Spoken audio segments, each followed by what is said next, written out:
Aku juga nggak ada alasan sih sebenarnya untuk menolak project ini karena aku ngerasa ini salah satu project yang em, sudah sangat dinanti-nantikan juga oleh Fuse Cinema, salah satu project yang bisa aku lihat dan aku rasakan penuh dedikasi yang dilakukan oleh semua pihak, baik dari kru, cast, dan juga produser dan sutradara.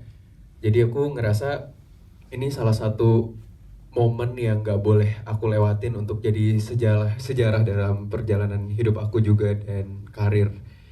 Aku ngerasa dari dulu udah selalu dan pengen untuk kerja sama Visinema, terutama apalagi kalau di direct sama Mas Angga gitu, karena aku kebetulan belum pernah sebelumnya untuk berada dalam film yang diarahkan oleh Mas Angga, dan alhamdulillah di sini bisa ketemu juga sama teman-teman yang ada di sini. Mungkin kalau selain film Mencera dan Salah, aku nggak tahu aku bakal bisa ketemu sama mereka semua kapan di sebuah project gitu, karena aku ngerasa film Indonesia masih sangat sedikit gitu film-film yang bisa membuat plot secara seimbang untuk semua pemainnya gitu, dan aku sangat senang dengan dedikasi yang sangat besar dari Visinema untuk em, apa ya, membuat karakter pemain-pemain di sini itu penting semua dan tidak terkesan cuma nampang dan ada doang gitu, dan itu yang sangat aku syukuri dari skenario dan juga perjalanan proses syuting film ini gitu. Jadi waktu di approach pertama kali, waktu ya masuk casting gitu, pas dikasih lihat karakternya seperti apa, aku langsung jatuh cinta gitu karena karakternya di sini sangat beda dari karakter-karakter aku sebelumnya. Terus juga karakternya berkembang gitu dari awal film sampai akhir film, karakternya berkembang lebih dewasa, dan menurutku itu adalah challenge yang besar bagi sebuah aktor gitu sih. Ditambah lagi ya ada hiburannya tadi, pakai gaun, harus berantem, pakai dress yang ikonik. Aku harus ambil momen ini karena ini aku yakin banget bakal jadi rame. Amin. Amin. Itu sih. Menarik. Oke. Lanjutnya. Kalau dari saya, em, emang udah sekitar 3 tahun sebelum start syuting udah di ceritain tentang premisnya melalui banyak perubahan draft, dari yang pertama sampai yang ke berapa terakhir, 13 14 gitu. 14-nya A B C lagi. Terus aja banyak banget. 17. 17 kayaknya. Damn. Iya, 17. 14 tuh editing. Oh iya, 14 editing, sorry. Iya, jadi ntar ada jilid 14 ya filmnya. Cuma dari setiap perubahan yang dialamin itu, satu yang buat saya tetap bertahan adalah penggambaran kami sebagai perwakilan anak-anak muda.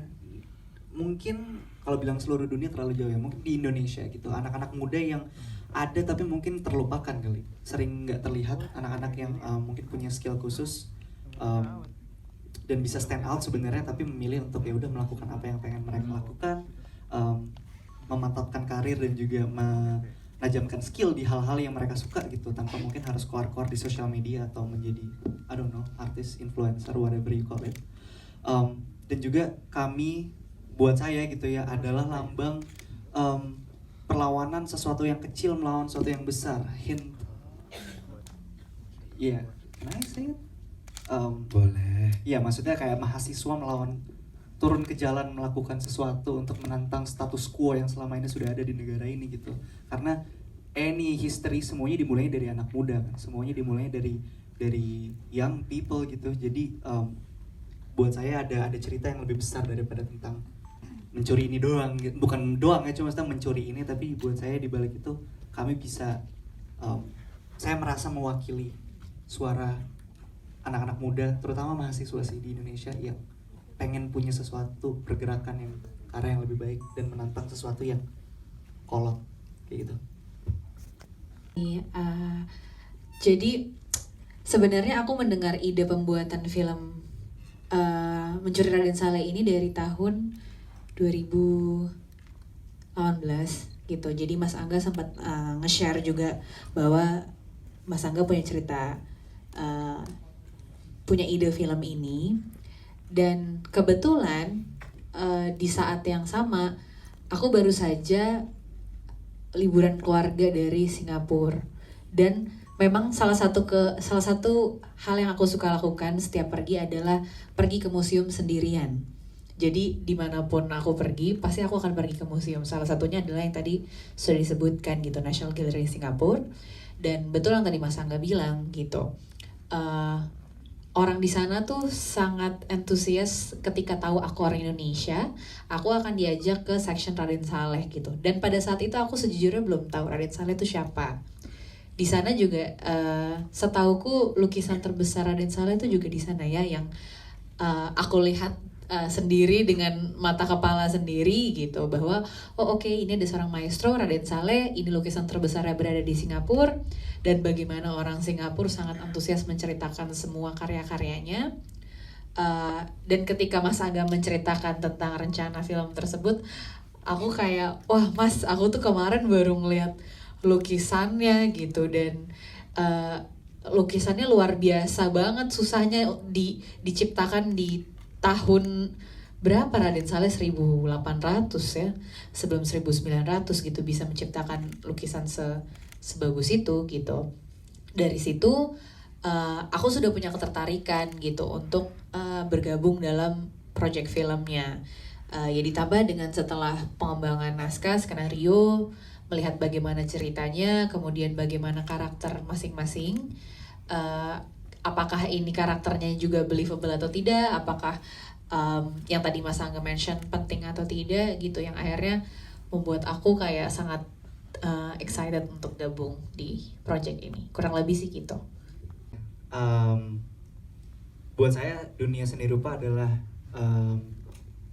bentuk seni yang selama hidup saya kayaknya paling jauh dari kehidupan pribadi saya gitu. Saya lahir di musik sampai akhirnya ketemu di visual film gitu ya. Tapi seni rupa merupakan salah satu yang paling jarang saya sentuh. Sering terekspos tapi paling jarang saya sentuh. Dan terima kasih gitu buat Visinema, buat Mas Angga, Mas Kris. Saya dikasih kesempatan ini, dan akhirnya kalau tadi tujuannya Mas Angga untuk memperkenalkan dunia seni rupa ini kepada masyarakat Indonesia, paling enggak buat saya ini udah jadi impact gitu, main di film Mencuri Raden Saleh ini. Saya jadi lebih terbuka, saya jadi lebih punya curiosity, saya jadi lebih punya affection untuk dunia seni rupa gara-gara peran Piko ini. Kalau saya aja bisa jadi punya ketertarikan tentang hal-hal tersebut gitu, saya juga harapkan ini bisa menjadi membuka jalan buat teman-teman di luar sana yang mungkin di umur 20 kayak aduh gue sukanya apa ya sebenarnya. Ini mungkin bisa jadi salah satu pembuka dan sumber inspirasi gitu, bahwa kita punya maestro namanya Raden Saleh dan dia dari Indonesia. You don't know him, now you do. Oke, tepuk tangan. Dan paling clumsy gitu loh. Apakah dekat karakternya dengan Umay? Iya sih, gue gampang menjatuhkan barang-barang yang di sekitar gue. Pokoknya clumsy banget sih. Gue dan Gofar gitu, kedekatannya sih gitu. Kenapa ada menjatuhkan barang-barang, clumsy? Kenapa diajak ini? Bahaya ini paling bahaya. Yang bikin gagal lu jangan-jangan. Itu kan biar ada bumbunya film. Oh, kalau terus semuanya jago. Iya. Oke. Jagonya seorang Gofar. Terus kita bingung, kita lihat-lihatan. Terus gue megang AC, dia megang AC juga. Barengan gitu. Terus gue lihat-lihatan, wah udah mulai aneh nih. 1, 2, 3. Terus tiba-tiba gue business act lagi, lihat jam, dia lihat jam juga. Gue lihat jam lagi. Gak jelas ini. Udah terlalu ngaco ini. Jadi udah langsung connect ya berarti. Iya. Iya. Oke, menarik nih. Boleh tepuk tangan buat Ari Irham.